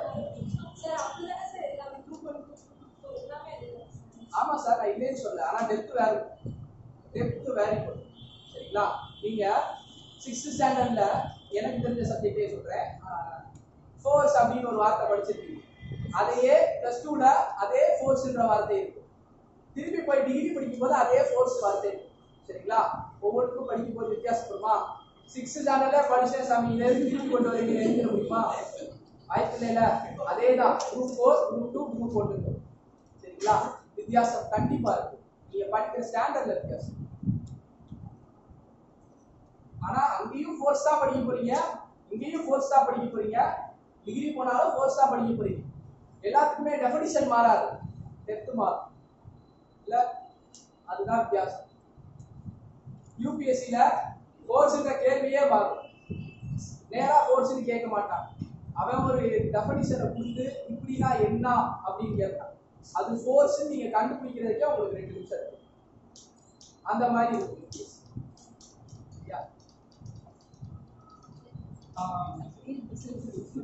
என்ன கேட்டேன் நான்? அடுத்து என்ன கேட்டேன் இல்ல, அடுத்து என்ன உங்களுக்கு எடுக்கணும்? ப்ராஃபிட் அண்ட் லாஸ் எடுக்கணும்ல. காம்பவுண்ட் இன்ட்ரெஸ்ட் நான் முடிச்சுட்டேன், நான் பாதியிலே விட்டு போனேன். காம்பவுண்ட் இன்ட்ரெஸ்ட் பாதியிலே விட்டு போனேன் இல்லையா? ஒரு கிளாஸ் எடுத்தேன், ஆனா பாதியிலே விட்டல. 2 கிளாஸ் எடுத்துட்டா? செகண்ட் கிளாஸ்ல 2 சம் மட்டும் பார்த்துட்டு அப்புறம் கோடிங். சரி, அதை நான் கடைசியா கண்டினியூ பண்ணுறேன். சரிங்களா? காம்பவுண்ட் இன்ட்ரெஸ்ட் இருக்கட்டும், நான் கடைசியா, ஏன்னா அந்த கிளாஸ் ஆல்ரெடி நிறைய பார்த்துட்டோம். காம்பவுண்ட் இன்ட்ரெஸ்ட்ல இன்னும் உங்களுக்கு அவ்வளவு கிளாரிஃபை ஆகல அப்படின்ற காரணத்துக்காக நான் அந்த கிளாஸ்ல கடைசியா இருக்கு. சரிங்களா? இப்போ ப்ராஃபிட் அண்ட் லாஸ்ல நான் என்ன அப்படின்னு மட்டும் ஸ்டார்ட் பண்ணி வச்சேன். ப்ராஃபிட் அண்ட் லாஸ் இது ஏற்கனவே நான் இதை பத்தி பேசிக்கிறேன்னா அப்ப நான் கேட்கலாம், தப்பு கிடையாது. ப்ராஃபிட் அண்ட் லாஸ்ல என்ன? அங்க என்ன நீங்க ஏன்டே சொல்றீங்க? எவ்வளவு ப்ராஃபிட் எவ்வளவு லாஸ்? ப்ராஃபிட்னா என்ன, லாஸ் அமௌண்ட்ல இன்க்ரீஸ் ஆகுது, எவ்வளவு டிக்ரீஸ் ஆகுது? காஸ்ட் பிரைஸோட இன்க்ரீஸ் ஆனா ப்ராஃபிட், காஸ்ட் பிரைஸோட கம்மியா இருந்தா இல்ல நிறைய மார்க்கெட் பிரைஸ் இருக்கு, காஸ்ட் பிரைஸ் அவ்வளோ வேணும். அதாவது சாதாரணமா நமக்கு லாபம் கிடைச்சிச்சுன்னா அதை ப்ராஃபிட்னு சொல்லுவோம், நமக்கு நஷ்டம் ஆயிடுச்சுன்னா அதை லாஸ்ன்னு சொல்லுவோம். இதுதான் நம்ம எல்லாரும் சொல்றது. சரிங்களா? ஒரு பொருள் நம்ம ஒரு வாங்கின விலையை விட விற்கிற விலை, அதாவது காஸ்ட் பிரைஸை விட செல்லிங் பிரைஸ் அதிகமா இருந்தது அப்படின்னா அங்க நமக்கு என்ன கிடைக்கும்? நல்லா யோசிச்சு சொல்லுங்க. காஸ்ட் பிரைஸோட செல்லிங் பிரைஸ் அதிகமா இருந்தா என்ன கிடைக்கும்? இல்ல வேற ஒரு தாள்கிட்ட கொடுத்து கூட வைக்க சொல்லுங்க.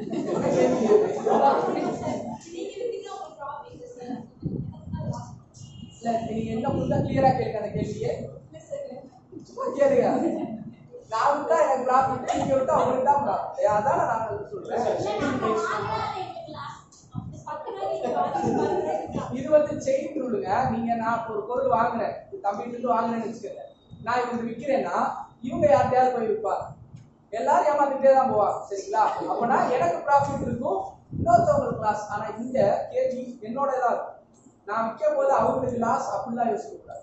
ஏன்னா அவங்களுக்கு வந்து அது காஸ்ட் பிரைஸ், செல்லிங் பிரைஸ் எல்லாம் இல்லை.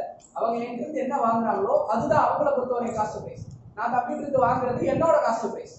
தம்பி ஒரு இடத்துல இருந்து வாங்கிப்பாரு. இப்போ ஒரு இடத்துல உருவாக்குறாங்க, எங்கேயோ மேனுஃபேக்சர் ஆகுது, அங்க இருந்து நேரா வரும்போது எனக்கு அதே விலைக்கு எவனும் கொடுக்க மாட்டேன். இப்போ ஒரு இடத்துல அரிசி மூணு வருதுன்னா அங்க போயிட்டு வாங்கும்போது ஒரு காஸ்ட் ஆகும். சரிங்களா? அதை வாங்கிட்டு வந்து இங்க இருந்து விற்கும் போது வேற காஸ்ட் வச்சு விற்பான். அதை என்ன பண்ணுவான்? நார்மலா யோசிச்சு பாருங்க, வீட்டுக்கு காய்கறி எல்லாம் யார் வாங்குவா? நீங்க தான் போவீங்களா? அது மார்க்கெட் போயிட்டு வாங்குறது இல்ல. உங்க வீட்டுக்கு பக்கத்துல ஒரு சின்ன கடை இருக்கா? கடைக்காரர் வாங்குவாருங்க. உங்க வீட்டுக்கு கடைக்காரர் தான் வாங்கிட்டு வரா? நார்மலா யோசிங்க. அங்க ஒரு ஆள் கல்டிவேட் பண்ணிருப்பாங்களா, ஒரு விவசாயம் பண்ணிருப்பாங்க. அங்க இருந்து ஒருத்தன் வாங்கிட்டு வருவான். அவன் ஒரு ரேட்டு போட்டு வாங்கிட்டு வந்து மார்க்கெட்ல வச்சிருப்பான். மார்க்கெட்ல இருந்து உங்க வீட்டு பக்கத்துல இருக்க கடையில இருக்க ஒரு கடைக்காரர் போயிட்டு அவர்கிட்ட வாங்குவார். அவன் வாங்கிட்டு வந்த காசு கொடுப்பான். அவன் ஒரு ப்ராஃபிட் வச்சு இங்க விற்பான். இங்க உங்க வீட்டுக்கு வந்தவரு அங்க இருந்து போய் வாங்கிட்டு வந்து தம்பிக்கு பாவம், நம்மள மாதிரிதான் அவருக்கு சொல்லிட்டு அவன் வாங்கின காசு கொடுக்க மாட்டான். அவன் என்ன பண்ணுவான்? அவன் ஒரு ப்ராஃபிட் வச்சு உங்களுக்கு விற்பான். இப்ப நீங்க என்ன சொல்லுவீங்க? உங்களுக்கு லாபமா நட்டமா? நஷ்டமா? நமக்கு ஒண்ணுமே இல்ல, அதுதான் உண்மை. ஏன்னா உங்களை பொறுத்தவரையும் இவர்கிட்ட வாங்குறதுதான் காஸ்ட் பிரைஸ். சரியா? நீங்க சார் அங்க விளையும் போது வெறும் 5 ரூபாய் தான் சார், என்கிட்ட வரும்போது 30 ரூபா சொல்றாங்க சார் அப்படின்னா அப்ப நீங்க தான் போய் அவர்கிட்ட வாங்கணும். சரியா? வேற வழி கிடையாது. ஏன்னா நீங்க எங்க வாங்குறீங்களோ அதான் உங்களோட காஸ்ட் பிரைஸ். நீங்க யார்கிட்ட விற்க போறீங்களோ அதான் உங்களோட செல்லிங் பிரைஸ். இப்போ நம்ம இங்க பார்க்க போறது அந்த கடைக்காரர் போய் அங்க வாங்குறாரா, அது அவருடைய காஸ்ட் பிரைஸ். அவர் உங்கள்கிட்ட விற்கிறாரா, இது அவருடைய செல்லிங் பிரைஸ். புரியுதுங்களா? என்ன பேசுறீங்க? புரியுதுங்களா? இங்க பொருள்ல மேனுஃபேக்சர் பத்தி எல்லாம் பேச மாட்டோம். ஒரு பொருளுக்கு காஸ்ட் பிரைஸ், செல்லிங் பிரைஸ் இத மட்டும் தான் பேசுவோம். சரியா? பொருளோட காஸ்ட் பிரைஸ் வந்து செல்லிங் பிரைஸை விட கம்மியா இருந்துச்சுன்னா நமக்கு என்ன வரும்? பொருளோட காஸ்ட் பிரைஸ் செல்லிங் பிரைஸ் விட கம்மியா இருந்துச்சுன்னா ப்ராஃபிட் வரும். பொருளோட காஸ்ட் பிரைஸ் செல்லிங் பிரைஸை விட அதிகமா இருந்துச்சுன்னா லாஸ் வரும். 10 ரூபாய்க்கு வாங்கி 12 ரூபாய்க்கு வித்தா லாபம், 10 ரூபாய்க்கு வாங்கி 8 ரூபாய்க்கு வித்தா நஷ்டம். இதை மட்டும் நல்லா ஞாபகம் வச்சுக்கோங்க. செல்லிங் பிரைஸ் அதிகமா இருந்தது அப்படின்னா ப்ராஃபிட், காஸ்ட் பிரைஸ் அதிகமா இருந்ததுன்னா லாஸ். இதை மட்டும் மைண்ட்ல வச்சுக்கோங்க. ரெண்டுக்கும் ஃபார்முலாஸ் ஞாபகம் வச்சுக்கோங்க. அப்ப நீங்களே இப்ப சொல்லலாமே, profit is equal to loss equal to என்ன வரும்?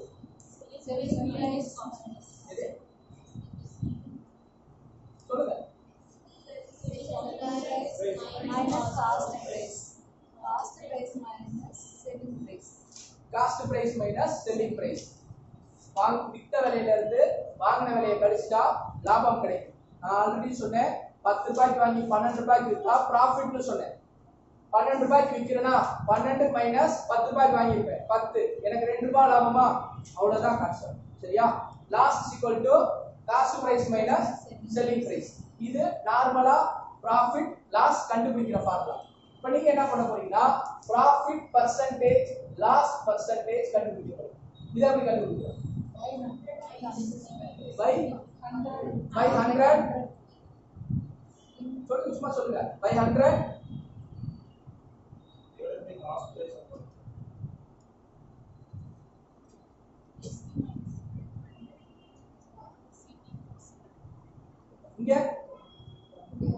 Last by selling price.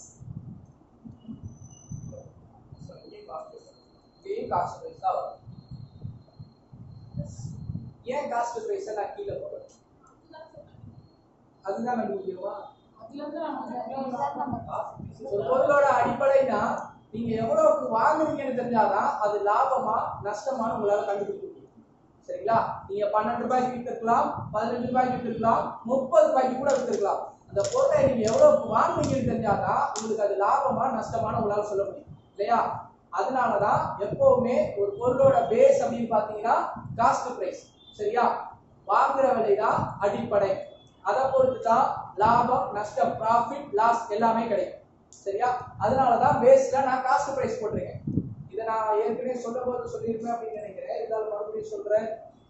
Percentage பார்க்கும்போது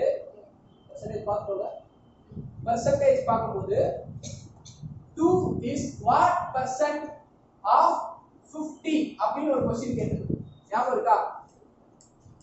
இந்த क्वेश्चन கேட்டிருந்தேன். நீங்க பார்க்கல அப்படின்னா percentage வீடியோ கிளாஸ்ல இருக்கு, கண்டிப்பா இருக்கும். 2 is what percent of 50 அப்படின்னு ஒரு क्वेश्चन கேட்டிருக்கு. இதை நீங்க எப்படி எழுதிருக்கீங்க? ஆன்சர் கேட்கல. நார்மலா இதை எழுதுனா எப்படி எழுதுவீங்க?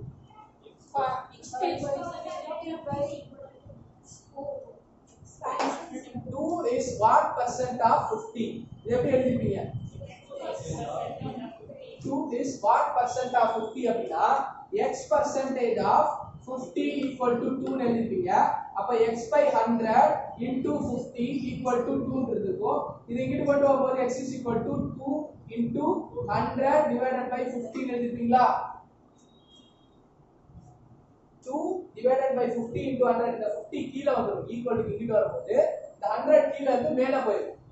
நீங்க என்ன செஞ்சிருக்கீங்கன்னா நீங்க ஸ்கூல் படிக்கும்போது உங்களுக்கு பெர்சன்டேஜ் செய்ய சொன்னா என்ன சொல்லிருப்பாங்க?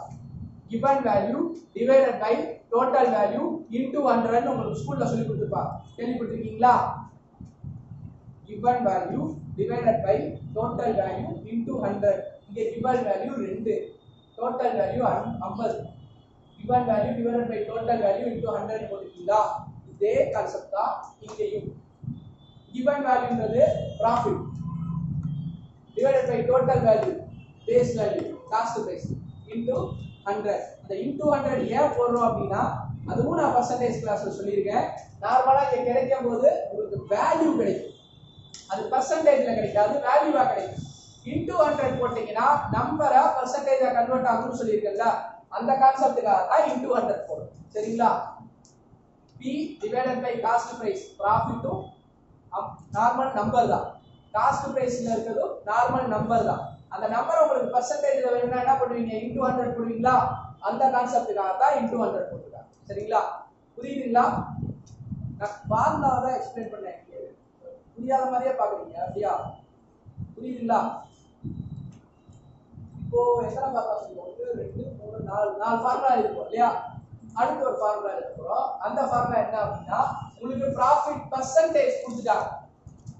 profit percentage கொடுத்துட்டாங்க. காஸ்ட் பிரைஸ் கொடுத்துட்டாங்க. நீங்க செல்லிங் பிரைஸ் கண்டுபிடிக்கணும். எப்படி இருக்கு?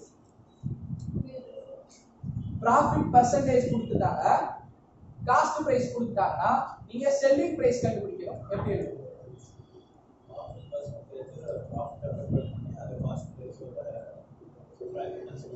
profit percentage profit-ஆ கன்வெர்ட் பண்ணுங்க. 100 minus profit percentage divided by XP. என்னமா பண்றது? ஸ்கூல்லையா?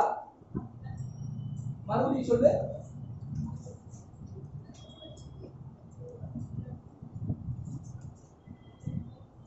Divide by 100 into C. Last percentage கொடுத்தா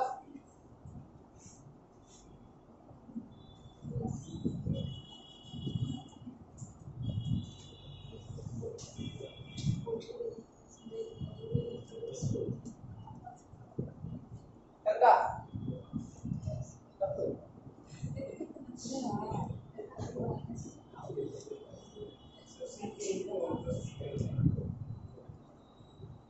CP into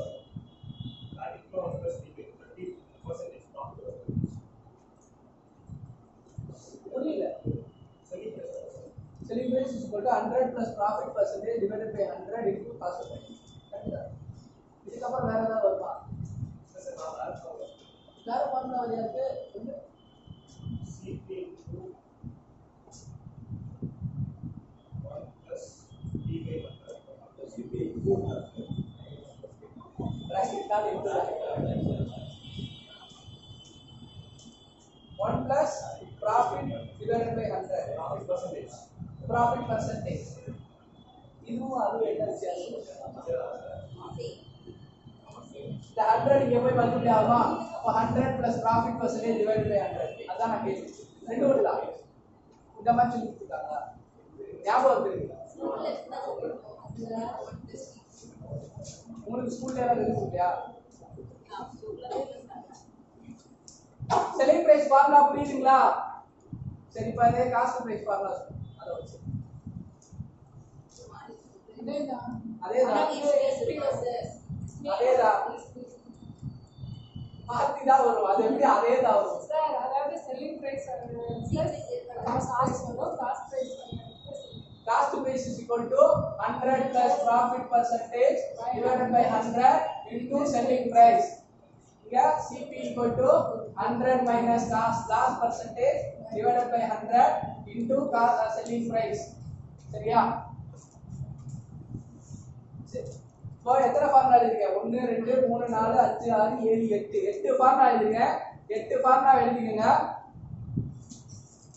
அடுத்த கிளாஸ் என்ன ஏதுன்றத டீடைலா சொல்றேன். அதுக்கு முன்னாடி எனக்கு நீங்க எங்க ஸ்கூல்ல படிச்சீங்கன்னு தெரிஞ்சாலும் அதனால உங்களோட ஸ்கூல் பேர் மட்டும் என்ன சொல்லிருக்கீங்க? தப்பா இந்த படிச்சீங்கன்னா அது வச்சுப்பாரு.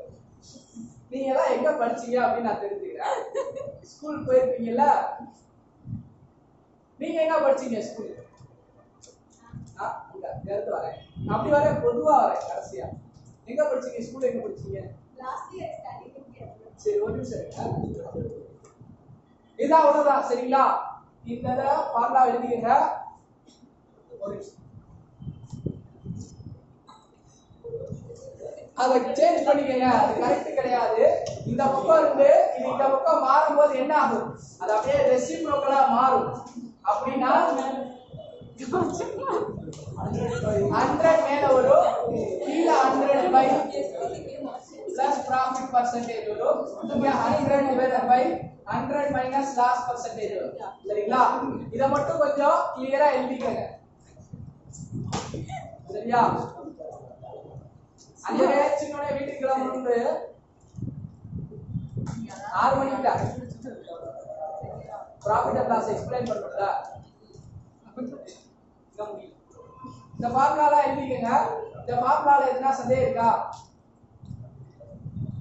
இந்த ஃபார்முலால எதுனா சந்தேகம் இருக்கா? இப்போ ஃபார்முலா எல்லாம் கரெக்ட்டா இருக்கா?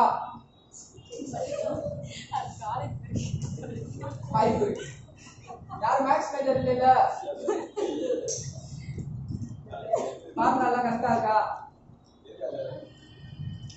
சும்மா இனிமேல் சார் சொல்றதுதான் கரெக்ட்னு யோசிக்காதீங்க. சாரும் உங்களை மாதிரி இன்னும் படிச்சுக்கிட்டு இருக்கேங்க. சரிங்களா? அதனால நான் எல்லாமே கரெக்டாலாம் செய்யணும்னு அவசியமும் கிடையாது. நானும் தப்பா தான் செய்வேன். எதையாவது நீங்க தப்பு, அதாவது ரூல் சொல்லிருக்குமா தப்பு செய்ய மாட்டீங்க. அதெல்லாம் அப்படியே இருக்காதீங்க. எங்கேயாவது நான் ஏதாவது கேர்லெஸ்ஸா தப்பு விட்டேன் அப்படின்னா அந்த இடத்துல அது வராது அப்படின்னு நீங்க தாராளமா சொல்லலாம். சார் செஞ்சுட்டாரு, நான் கூட அப்படியே போயிருவோம் அப்படின்னு நினைச்சு போவாரு. புரிஞ்சுதுங்களா?